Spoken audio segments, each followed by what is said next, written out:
दोस्तों, आज की मेरी कहानी है अहंकार। रेतकी अपने कमरे में बिस्तर पर लेटकर मोबाइल में कोई वीडियो देख रही थी। तब अचानक से बाहर स्कूटी स्टार्ट होने की आवाज आई।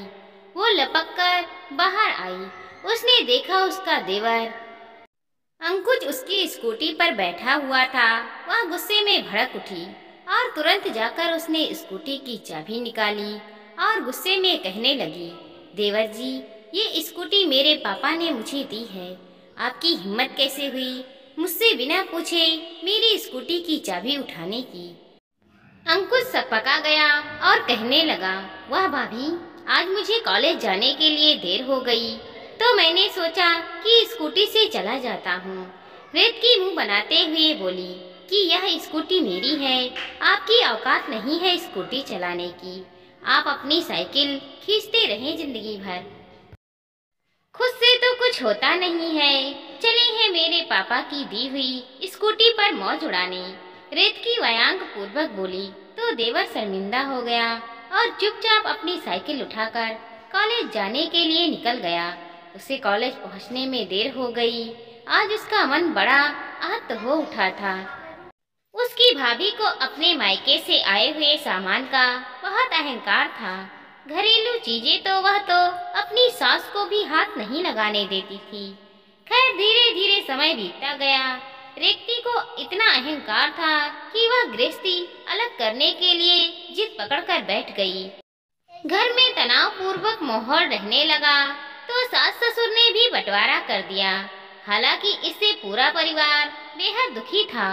उसके सास ससुर और देवर एक साथ रहने लगे। इस बीच जल्द ही देवर की बढ़िया सी नौकरी लग गई और वह अच्छी कमाई करने लगा। साल भर के अंदर ही उसने एक नई कार भी खरीद ली थी, जिसे देखकर रेतकी कूटने लगी थी और अपने पति पर भी बार बार कार खरीदने। लेकिन उसके पति संजीत का काम कुछ खास ठीक नहीं चल रहा था। उसका प्रमोशन भी नहीं हुआ था तो घर में रुपए पैसे की दिक्कत थी।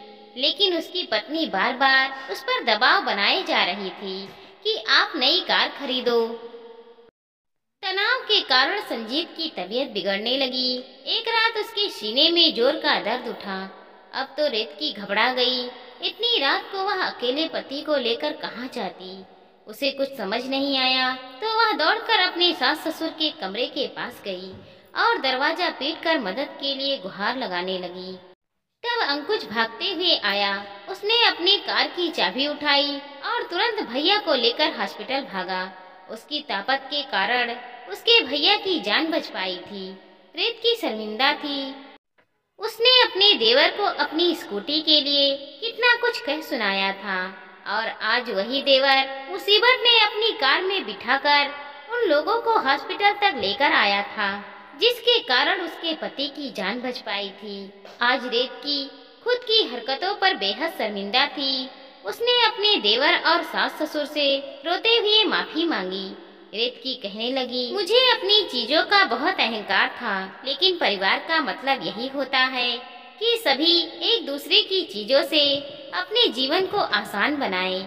अब मुझे भी समझ में आ गया है कि वक्त पड़ने पर रिश्ते ही काम आते हैं। आप लोग मुझे माफ कर दीजिए और अपने साथ मिलजुल कर एक साथ रहने का एक और मौका दीजिए। अब मैं आप लोगों को शिकायत का कोई मौका नहीं दूंगी। उसके सास ससुर ने जब उसकी आंखों में सच्चे पश्चाताप के आंसू देखे तो उन्होंने अंकुश की ओर देखा। अंकुश ने भी सहमति में सिर हिला दिया। बस फिर क्या था, पूरा परिवार फिर से एक साथ मिलजुल कर रहने लगा था। अहंकार खत्म होते ही उसे भी रिश्तों की खूबसूरती दिखाई देने लगी थी। तो दोस्तों, कैसी लगी आपको ये कहानी? कमेंट करके जरूर बताइएगा।